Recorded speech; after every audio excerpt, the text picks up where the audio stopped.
น้อขมเด้อทุกคนน้อขม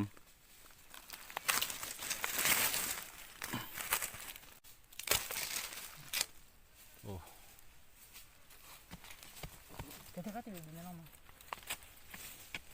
ตัวนี้ใหญ่หรือ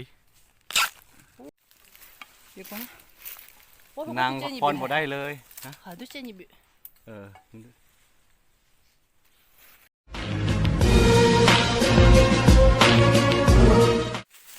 สบายดีทุกคนที่กำลังจะสมัครชมเนาะยินดีต้อนรับเข้าสู่ซองอาคาน้อย ตอนนี้เราเข้ามาปลากันทุกคนมาหาน้อขมหรือมาหาน้อไม้ทุกคนคือช่วงนี้ก็เป็นช่วงที่มันออกแล้วออกพ่นหน้าดินมาแล้วโบแมนนี่โดยทั่วไปแล้วเขาจะเอาเขาจกนี่ไปขุดเอาอยู่ใต้ดินเนาะตอนนี้เราสิมาหาหน่อไม้ในรอบหลาย10 ปีเลยทุกคนเคยมาหาช่วงประมาณจำได้ว่าตอนเรียนป .4 เนาะเคยไปหาอยู่แต่ว่าตอนนี้กะบ่ได้มาอันนี้เป็นครั้งแรกในรอบหลายปีพี่น้องโอเควันนี้เรามากับอาม่าเนาะมีอาม่าแล้วก็มีเอ้ยผู้หนึง2 คน3 คนกับพ่อยเนาะมานำเขาซื้อมานำคนเขาเสียทุกคนไปน้ำกันมาย้อนกลับมาย้อนความทรงจำเก่าๆตอนเป็นผู้เบาน้อยลิ้นที่ฝนอยู่กลางบ้านทุกคนมันก็จะมีความทรงจำแล้วก็ซึ่งวันเวลาเก่าๆมันก็ย้อนกลับมาในความทรงจำอีกครั้งพี่น้องนี่แหละได้กลับมาเฮ็ดอันเดียวเป็นทีสิ่งเดิมหรือว่าได้กลับมาบอนที่เขาว่าฟังสายบือสายสะดือของเขานี่มันก็เป็นความสุขอีกแบบหนึ่งของคนเขาโอเคทุกคนตอนนี้เรากำลังหาหน่อไม้กันไปช่วยให้จบ지금 먹을 거 나 먹는 거.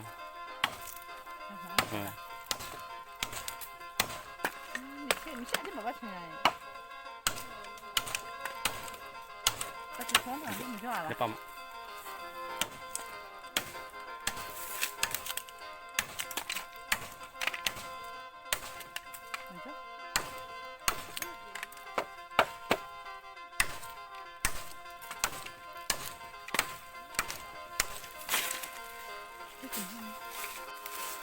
ตัวนี้จะน้ำข้น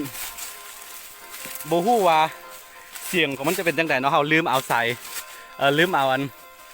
ไม้มาทุกคนเป็นเสียงสดๆจากกล้องเลย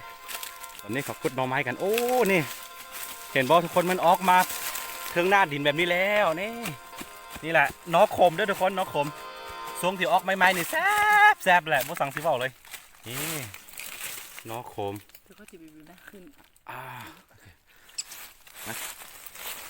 โอ้ทุกคนนี่มื้อวานนี้แม่คุดอันนี้หามาออกเมื่อคืนนี่เห็นปะโอ้นี่คือน้อขมเด้อทุกคนแซ่บอีหลีมาให้พี่สาวคุดก่อนพี่แม่มาหามื้อวานนี้พี่แหละมาหาหน่อไม้มื้อนี้มาอีกนี่ต้องคุดแบบนี้โอ้แค่สิ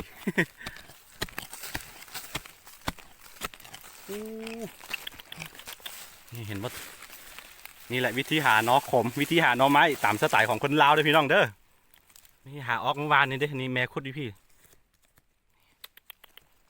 นี่โอ้น้อขมนี่โอ้โห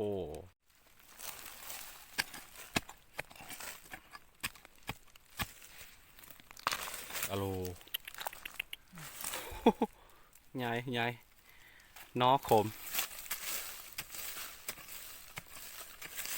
นี่แหละมันหากินง่ายพี่น้องเลยแต่ละฤดูมันแต่ละเดือนมันจะมีอาหารขึ้นมาเนาะซื้อ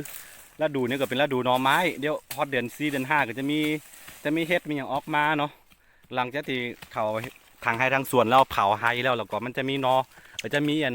เฮ็ดออกมาหลายพี่น้องเพราะว่าเฮ็ดมอดเฮ็ดหลายชนิดเนาะกินบ่หมดเดือน5มากกับมีน้ำผึ้งนี่โอ้หากินตามฤดูกาลนะคนมันนอกกันนะเตะเยี่ยวสิเปิดได้ก่อนตัวอันบนทันออกหยักแผ่มาเมื่อเหรอเตี้ย ตัวว่าท่านออกมาจากหน้าดินนะมันแซ่บไปต้มกินหรือว่าไปเผากินกับอ้าวลูกรสชาติออกหวานๆเด้อเอิ้นว่านอกขมแต่ว่าตอนว่าท่านออกมาจากหน้าดินมันจะออกรสชาติหวานๆเนาะนี่ก็ขี้ดื้อเห็นเบิ่งไปสิลงมาบ่ลงมาไว้ไม่มีมุ้ยผู้ใดเฝ้าเฮือนล่ะก็เอามันมานำอัปเปอร์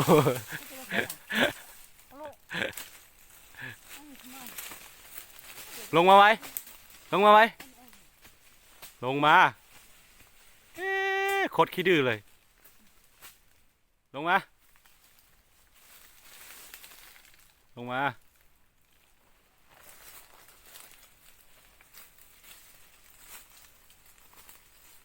ลงมาลงไปทุกคนความดื้อของมัน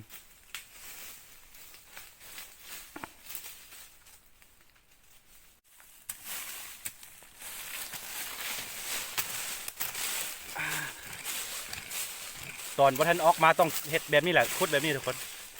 คุดหาแบบนี้แหละถ้าฝุ่นตกใส่อีกครั้งหนึ่งเนี่ยโอ้มันออกมาจั่วหมดแหละเบื้องนี้ว่าบ่เห็นมี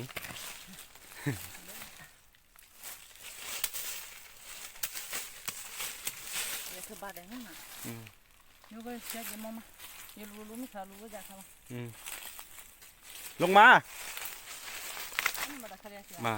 โคตรขี้ดื้อเห็นบ่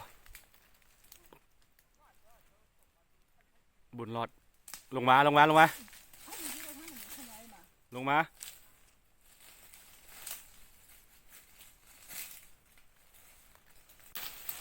ตอนนี้เราจะนำไปหาอาม่าว่าอยู่พุ่นมีหลายโอเค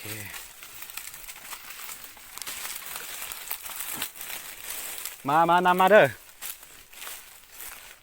มันขี้ดื้อเจ้าบุญรอดขี้ดื้อมันขึ้นไปต้นไม้บนยอมลงป่ามันเดี๋ยวบ่มีคนอยู่เลยกับมันขึ้นมาเองอะไรอะดูหม้อสิป่าโอ้แป๊บเนาะดูหม้อสิโอ้นี่เห็นบ่ทุกคนมันออกแล้วมันออกอย่างนี้ค่อนข้างคมตัวอันนี้น้อยฮะเดี๋ยวมิวโอ้เดี๋ยวพิมพ์มาแน่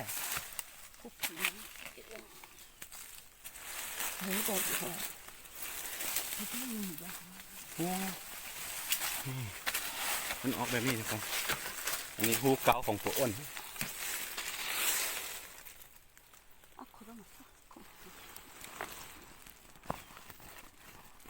เสียเยี่ยวใช่ไหมปลาเนาะขมมัดพี่น้องนี่มาดูนี่ตอนออกมาใหม่ๆนี่แพงเด้อโล1,000 กีบ ตอนนี้ก็โมแพงเหมือนเดิมละบางอันก็ออกมาเงาทำนี่เห็นบ่แต่ว่าเขาบ่เอาตัวนี้นะออกทำนี่เขาบ่เอามันสิขบแล้วเอาไว้ให้มันออกมาเป็นไม้แล้วปีหน้าเขามาเอาขุดเอานอมันเอาไปเลยไปเยี่ยวสิ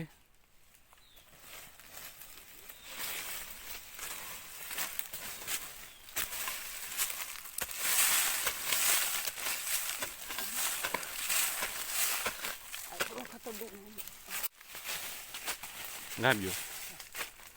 โอ้นี่มันจะเจาะออกมาแบบนี้ทุกคนโอ้ตายนี่เห็นปะมันจะเจาะออกมาแบบนี้อันนี้มันน่าจะออกมาเมื่อคืนนี่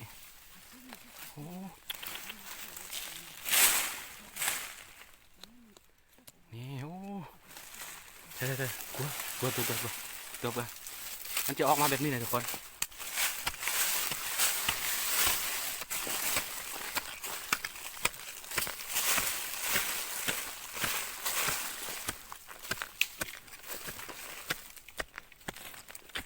โอ้ใหญ่คนนี้ใหญ่โลเห็นบอกขุดออกไปมันจะใหญ่แบบนี้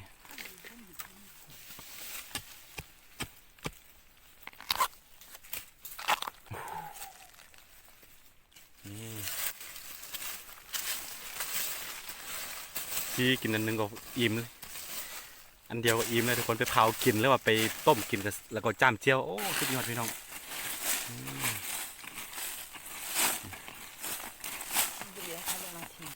นี่ทุกคนเขาเหยียบมันนี่แบบนี้แหละหน่อไม้นี่เห็นไหมซ่า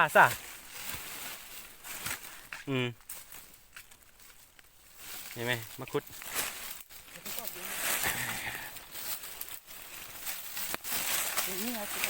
อย่างนี้ก็อีเมลมันน้อยพดตัวนี้เดี๋ยวว่าเอาคือกันเดี๋ยวซิโน่ให้เขามาใหญ่โอ้ให้เขาถึงว่าแต่นี่เห็นอีที่ลูกนึงโอ้คือไม้มันบักน้อยๆนึงแต่ว่านอมันออกมาในง่ายๆพี่น้องเห็นบ่เนี่ยอาจจะเปิดนี่สิละ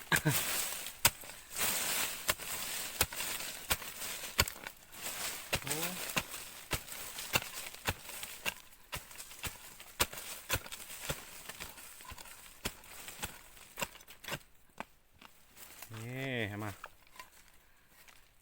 นี่วิธีหาหน่อไม้ตามสวนผาอาค่าเด้อพี่น้องเด้อ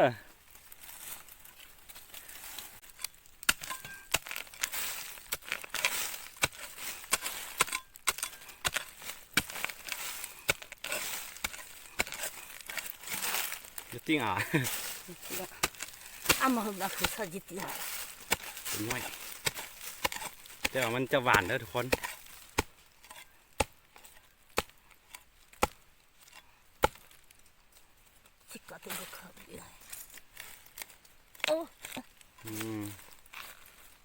นี่คือเราอยู่ได้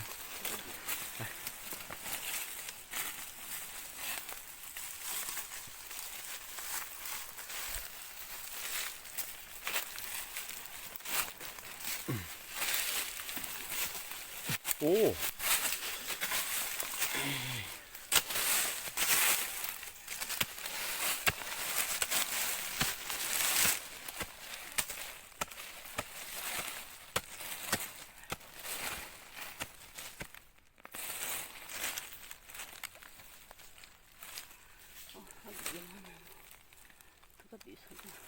นี่ก็เยี่ยวสิ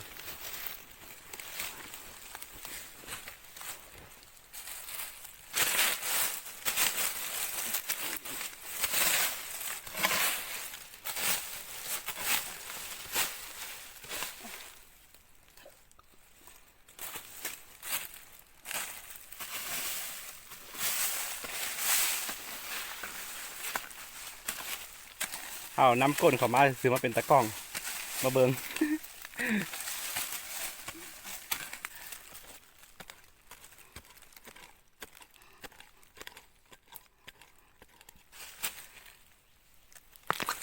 โอ้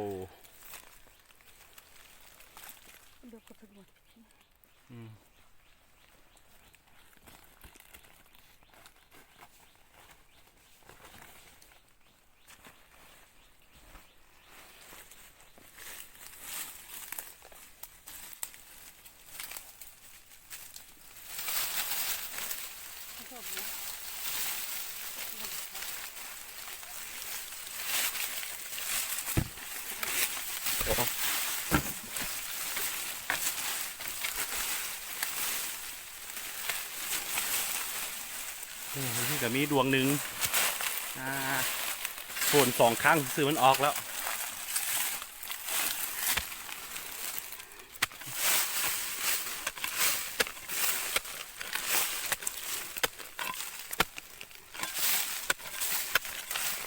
아마도 배합 밑에.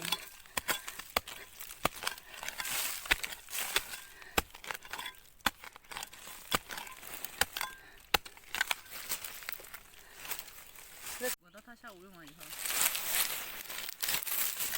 นี่ทุกคน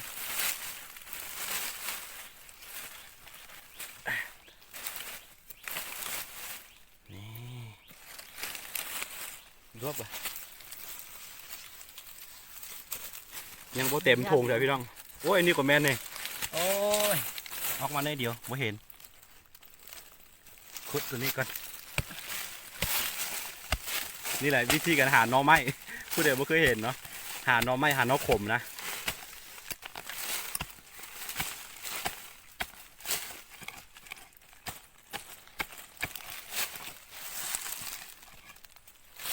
นี่ขุดเวลาขุดแล้วเข้าไปมันจะเป็นแบบนี้โอ้ยแล้วก็อีกดวงนี้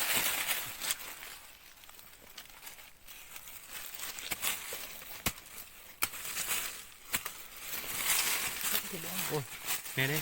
วิธีอีกดวงหนึ่งพี่น้องนี่ขุดดินเข้าไปเราก็จะเห็นมัน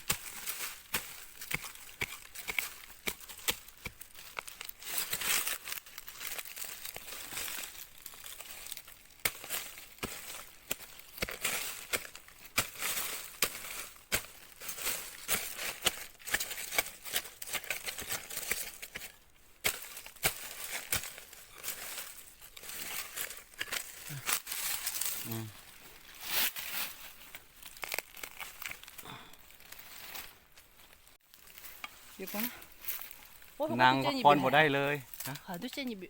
เออ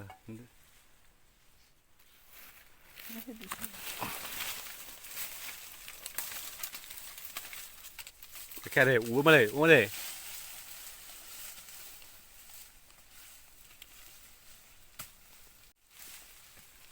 โอ้เห็นนี่พี่สองดวงอยู่ติดกันเลยพี่น้องนี่เห็นบ่นี่หน่อไม้หน่อลันหน่อโคมเอ้ยสุดๆไปเลยพี่น้องเอ้ยนี่จะเสียพี่สาวมาขุดก่อนรบเหรอ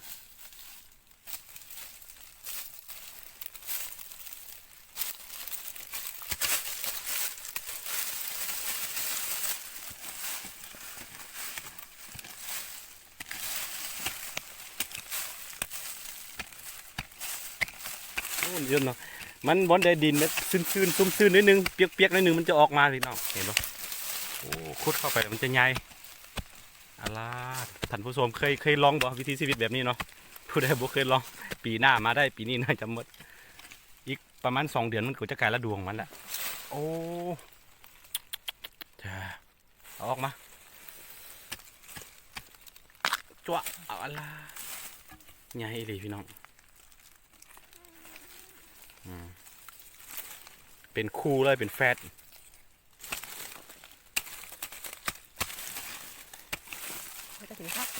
ฮะโอ้นี่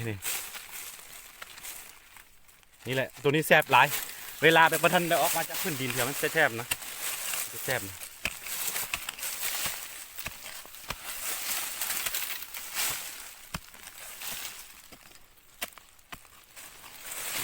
หวานเด้อเอาออกเอาขุดตัวนี้เลย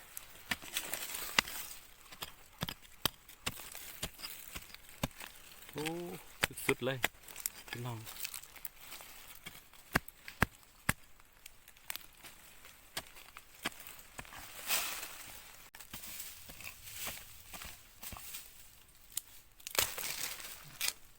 โอ้ 대가 되면 되나 뭐. ตัวนี้ใหญ่หรือ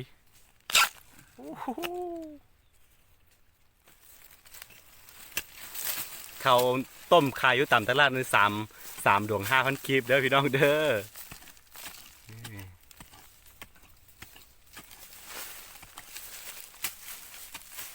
뭐 많아. 대가 미초기가 다 양이 되고 되는 거다. 미쳐봐. 어디가 가야. 야.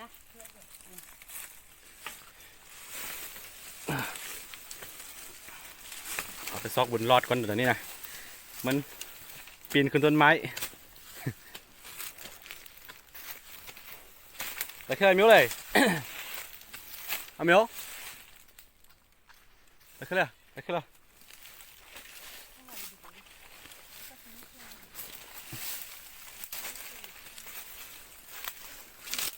มันบ่เคยเข้าป่าโดนตื่นเต้น ปีนต้นไม้ตลอดมาเอาไว้เดี๋ยว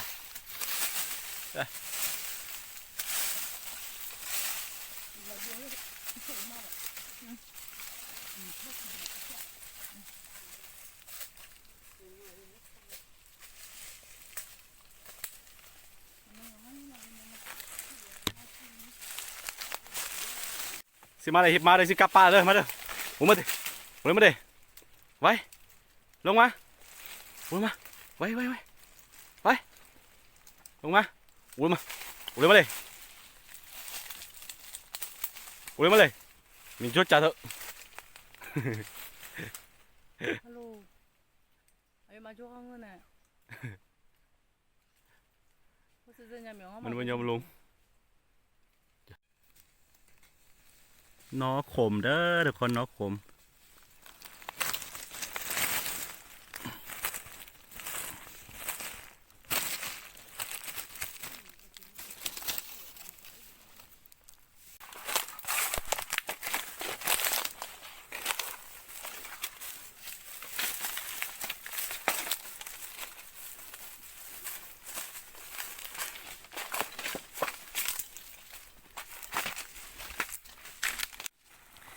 ตอนนี้พวกเขาก็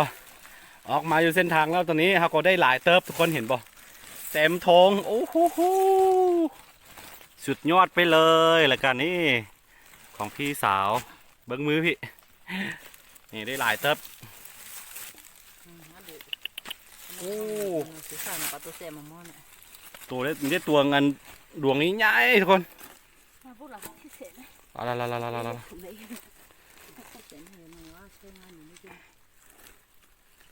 โอ้โหโอเคทุกคนสำหรับคลิปนี้กะเป็นคลิปที่มาอยู่หากินตามวิถีชีวิตของชนเผ่าอาค่ากันทุกคนถ้าผู้ใดมักเรื่องเราวิถีชีวิตบ้านๆแบบนี้ก็อย่าลืมเนาะกดไลค์กดติดตามซองอาค่าน้อยเนาะเพื่อบริพลาดวิดีโอไม่จะซองอาค่าน้อยโอเคเดี๋ยวเจอกันใหม่ในคลิปหน้าสำหรับคลิปนี้ไปก่อนอามาสบายดีด้วยอามาสบายดี สบายดีเมื่อยโอเครอดมาครับมาโอเคแล้วเจอกันใหม่ในคลิปหน้าเด้อทุกคนเด้อ